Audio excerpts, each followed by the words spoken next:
Hello. ഇന്ന് നമുക്ക് വളരെ വെറൈറ്റി ആയ ഒരു അച്ചാർ തയ്യാറാക്കിയാലോ? വെറൈറ്റി എന്ന് പറഞ്ഞാൽ വളരെ വെറൈറ്റി തന്നെയാണ്. കാരണം ഇതുവരെ ആരും ഇതുകൊണ്ടൊരു അച്ചാർ ഉണ്ടാക്കി ഞാൻ കണ്ടിട്ടില്ല, അറിഞ്ഞിട്ട് കൂടിയില്ല. ഞാനൊന്ന് ചെയ്ത് നോക്കിയതാണ്.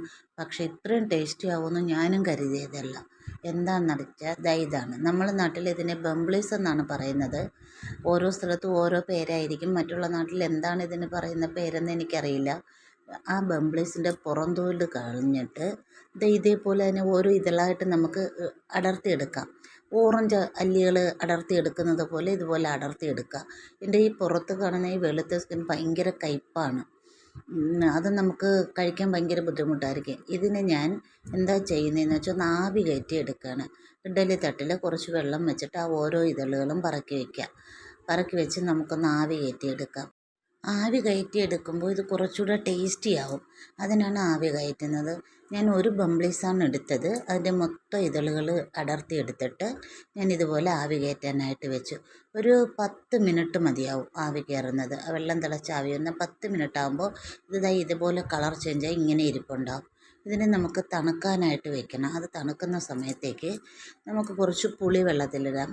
പുളി എന്ന് പറയുമ്പോൾ ഒരു വലിയ നാരങ്ങ, നമ്മൾ ജ്യൂസ് ഉണ്ടാക്കുന്ന നാരങ്ങയുടെ വലിപ്പത്തിൽ വേണം പുളി.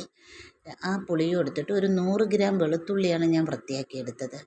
അതിനെ ഇതുപോലെ ചെറുതാക്കി അരിഞ്ഞു മാറ്റി വെച്ച് ഇതും അരിഞ്ഞു മാറ്റി വെച്ചിട്ട് അപ്പോഴത്തേക്കും നമ്മുടെ ബംബ്ലീസ് തണുത്തിട്ടുണ്ടാകും. ഇനി നമ്മൾ ചെയ്യേണ്ടത് ആ ബംബ്ലീസിൻ്റെ പുറത്തുള്ള വെളുത്ത നിറത്തിലുള്ള എല്ലാ തൊലിയും ഇളക്കി മാറ്റണം.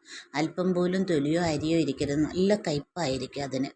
ഇതിനിപ്പോൾ തന്നെ ആവി കയറുമ്പോൾ കുറച്ച് കയ്പ്പ് രസം ഉണ്ടാകും. അത് കാര്യമാക്കണ്ട.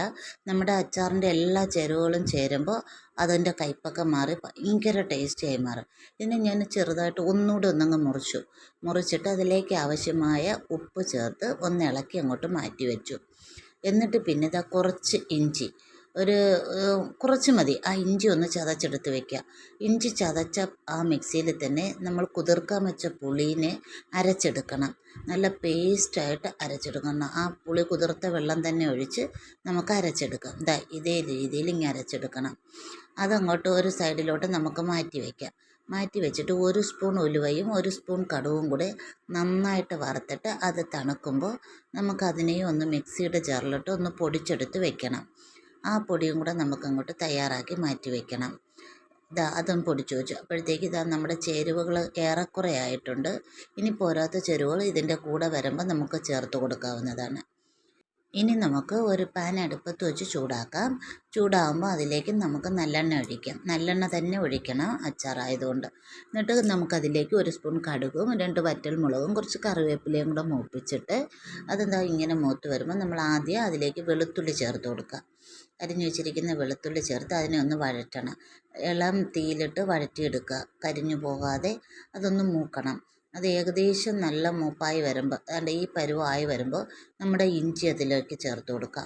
ഇഞ്ചിയും കൂടെ ചേർത്ത് ഇഞ്ചി നന്നായിട്ടൊന്ന് മൂക്കണം.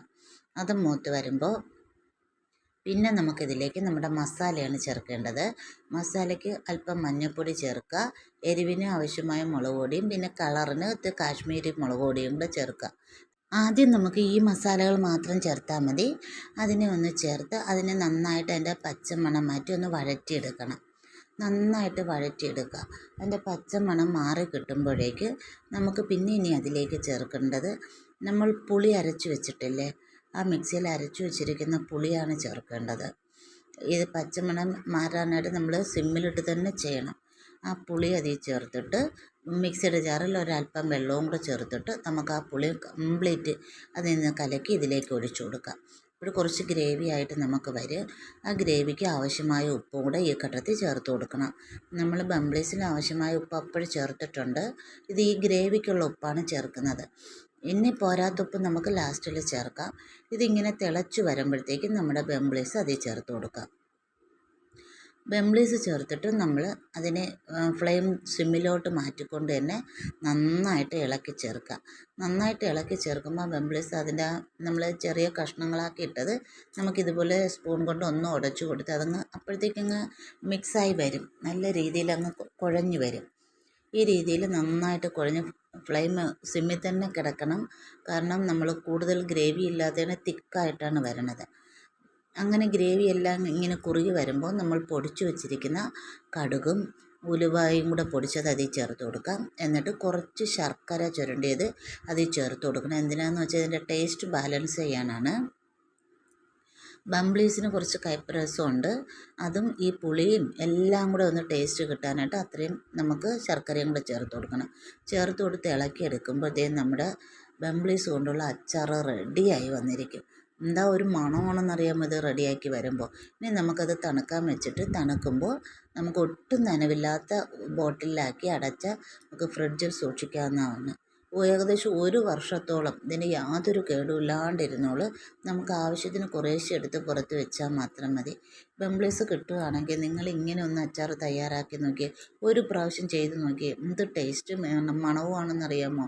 ഇത് ആർക്കും അറിയാൻ പോലും പറ്റില്ല ഇത് എന്ത് അച്ചാറാണെന്ന്. ബംബ്ലീസ് കിട്ടുകയാണെങ്കിൽ ഒന്ന് ട്രൈ ചെയ്ത് നോക്കണേ.